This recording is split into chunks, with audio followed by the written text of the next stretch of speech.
Hello students, Bihar police constable का exam देने जा रहे बच्चों के लिए एक बहुत ही इंपॉर्टेंट सेक्शन होने वाला है। क्योंकि एग्जाम में बेटा अलॉय यानी जो मिश्र धातु होते हैं वो हो सकता है वहां से आपसे सवाल पूछा जाए। और काफी सारे बच्चों को इस टॉपिक में बड़ा कंफ्यूजन रहता है क्योंकि चीजों को याद करने में थोड़ा सा दिक्कत होती है। तो यहाँ पर मैं आज आपको कुछ ऐसे इंपॉर्टेंट अलॉय या मिश्र धातु बताऊंगी जिनसे आपके एग्जाम में हो सकता है कि सवाल आ जाए। तो आप इनको जरूर एक बार देख लीजिएगा, क्विकली इनको रिवाइज कर लीजिएगा। सबसे पहले हम जानेंगे कि आखिरकार अलॉय या मिश्र धातु होता क्या है।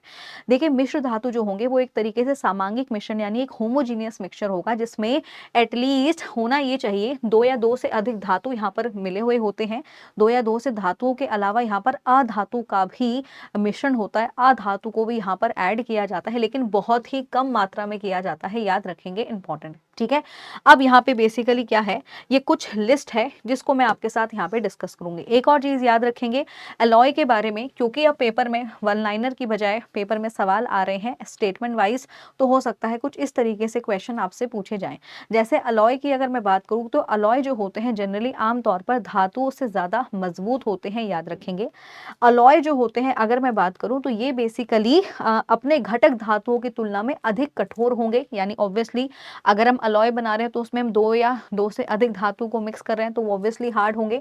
अलॉय जो होते हैं ये कोरोजन के प्रति रेजिस्टेंट होते हैं। याद रखना है, अलॉय का जो इलेक्ट्रिकल कंडक्टिविटी होती है वो बहुत कम होती है अगर हम शुद्ध धातु की तुलना में यहाँ पर कंपैरिजन करें। और अलॉयज जो होते हैं, जो आपके मिश्र धातु होंगे, इनका जो गलनांक बिंदु होता है वो निम्न होता है, बेसिकली लो होगा। याद रखना है, इंपॉर्टेंट है। तो ये 5 पॉइंट है अलॉय यानी मिश्र धातुओं के बारे में, इनको अच्छे से देख लीजिएगा, हो सकता है यहाँ से एग्जाम में सवाल बन जाए। अब यहाँ पर ये जो लिस्ट है, इस लिस्ट को बढ़िया तरीके से आप लोग याद कर लेंगे क्योंकि यहाँ से हो सकता है पेपर में यूजेस से सवाल आ जाए। जैसे ब्रास की अगर मैं बात करूं, इसे पीतल कहा जाता है कि पीतल जो होगा वो दो धातुओं का घटक है, कॉपर और जिंक का, और इसका इस्तेमाल बर्तन बनाने के लिए, नट बोल्ट तार ट्यूब आदि बनाने के लिए यूज किया जाएगा। ऐसे ही ब्रॉन्ज की बात करेंगे, ब्रॉन्ज को बेसिकली कांस्य कहा जाता है। याद रखेंगे, और ब्रॉन्ज जो होगा ये बेसिकली आपका कॉपर और टिन का मिश्रण है। ये चीज आपको याद रखना है।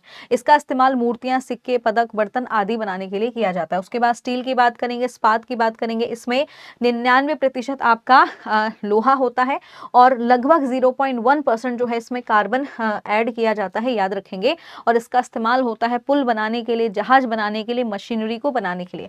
अगर हम बात करेंगे स्टेनलेस स्टील की, तो स्टेनलेस स्टील देखो दोनों में अंतर है, एक है स्टील, दूसरा है स्टेनलेस स्टील यानी जंग रोधी इस्पात।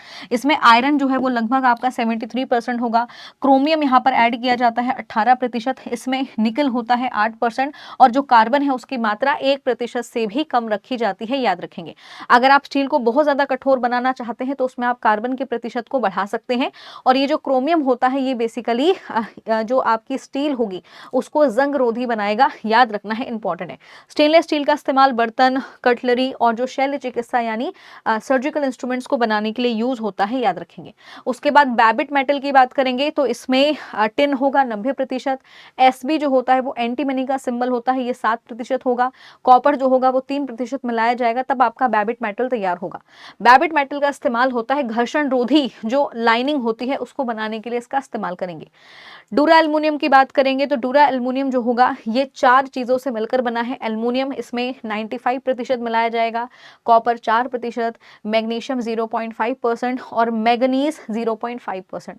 डूरा एल्युमिनियम की बात करेंगे तो विमान का शरीर यानी जो एयरक्राफ्ट की बॉडी होती है वो, प्रेशर कुकर हो गया, ये सब आपका इसी से बनता है। याद रखेंगे। उसके बाद मैग्नीशियम की बात करेंगे, एल्युमिनियम 95% मिलाया जाएगा और मैग्नीशियम 5% होता है। ठीक है, एक चीज याद रखना बेटा कि हो सकता है एग्जाम में आपसे परसेंटेज पूछ ले, तो परसेंटेज को आप थोड़ा सा ध्यान रखेंगे। इसकी अगर मैं बात करूं, संतुलन बीम बनाने के लिए, प्रकाश उपकरण बनाने के लिए हम क्या करेंगे, मैग्नीशियम का इस्तेमाल करेंगे। याद रखेंगे। सोल्डर की बात करें, लेड और टिन का के मिश्रण से तैयार किया जाता है सोल्डर, और विद्युत धातुओं की सोल्डरिंग करने के लिए हम इसका यूज करेंगे। बेल मेटल की बात करेंगे तो इसमें कॉपर और टिन होता है, कॉपर 80% होगा, टिन 20% होगा, और जो घंटियां होती हैं उनको बनाने के लिए हम बेल मेटल का प्रयोग करते हैं। याद रखेंगे। ऐसे ही अगर हम बात करें तो यहाँ पर होगा कॉन्स्टेंटी 3 इसमें कॉपर और निकल को मिलाकर तैयार किया जाएगा और इससे हम तार बनाते हैं, याद रखेंगे। एल नीको में आप याद रख सकते हो, एल का मतलब हो जाएगा एल्युमिनियम, नी का मतलब हो जाएगा निकल और सीओ का मतलब हो जाएगा कोबाल्ट। साथ में यहाँ पर स्टील को भी मिलाया जाता है 50% और इसका इस्तेमाल चुंबक यानी मैग्नेट बनाने के लिए किया जाता है। ऐसे ही हम जर्मन सिल्वर की बात करेंगे। जर्मन सिल्वर 3 तत्व का मिश्रण है, कॉपर, जिंक और निकल, और इसका इस्तेमाल बर्तन, मूर्तियां, आभूषण इन सबको बनाने के लिए किया जाता है। ऐसे ही कॉइन मेटल होता है, इसमें आपका कॉपर, टिन और यहाँ पर बेसिकली फॉस्फोरस भी मिलाया जाता है 1%, और ये सिक्के बनाने के लिए इसका यूज होता है, याद रखेंगे। आगे बढ़ेंगे, अगला गन मेटल, बहुत इंपॉर्टेंट एग्जाम में यहाँ से सवाल आ सकता है। गन मेटल की बात करेंगे, कॉपर, टिन और जिंक का मिश्रण होता है, इसका इस्तेमाल बंदूक और तोप खाने बनाने के लिए किया जाता है। उसके बाद मोनेल मेटल की बात करेंगे, इसमें कॉपर, निकल और आयरन होता है, याद रखेंगे, और इसका इस्तेमाल मूर्तियां बनाने के लिए किया जाता है। ऐसे ही हम नाइक्रोम की बात करेंगे, इंपॉर्टेंट है, जितने भी आपके हीटिंग उपकरण होते हैं उनमें नाइक्रोम का इस्तेमाल किया जाता है हीटिंग फिलामेंट के रूप में। नाइक्रोम जो होगा इसमें बेसिकली निकल 7% होगा, आयरन इसमें 26%, क्रोमियम 12% और मैग्नीज 2% यहाँ पर मिलाया जाता है, याद रखेंगे। उसके बाद मैग्नीज की बात करेंगे तो मैग्नीज जो हो जाएगा, देखो मैग्नीज वाला जो पार्ट है यहाँ पर ये इनकम्प्लीट है तो इसको यहाँ पर मत कंसिडर करिएगा। लॉकर और ग्रीजर के लिए हम यूज कर सकते हैं इसका, मैगलीन होगा वो ध्यान रखेंगे। स्टील पेटर की बात करेंगे तो इसमें जो मैग्नीज होगा वो 5%, टिन 75%, लेड यहाँ पर 25%, और इसका इस्तेमाल जो कप और मग वगैरह जो होते हैं उनको बनाने के लिए हम करते हैं, ध्यान रखेंगे, इंपॉर्टेंट है। तो स्टूडेंट्स, अब अगर आपको ये पीडीएफ चाहिए तो पीडीएफ के लिए आपको मेरे साथ टेलीग्राम ग्रुप पर ज्वाइन होना होगा, वहीं पर मैं ये पीडीएफ शेयर करूंगी, तो आप इस पीडीएफ को वहां से डाउनलोड करके इसको अच्छे से रिवाइज कर लीजिएगा।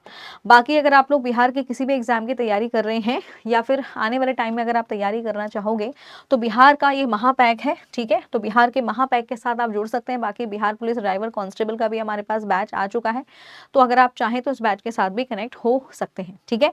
तो स्टूडेंट्स, इसी के साथ thank you so much and wish you all the best. बढ़िया तरीके से अपना पेपर दीजिएगा बिना किसी घबराहट के। Okay, bye bye and take care.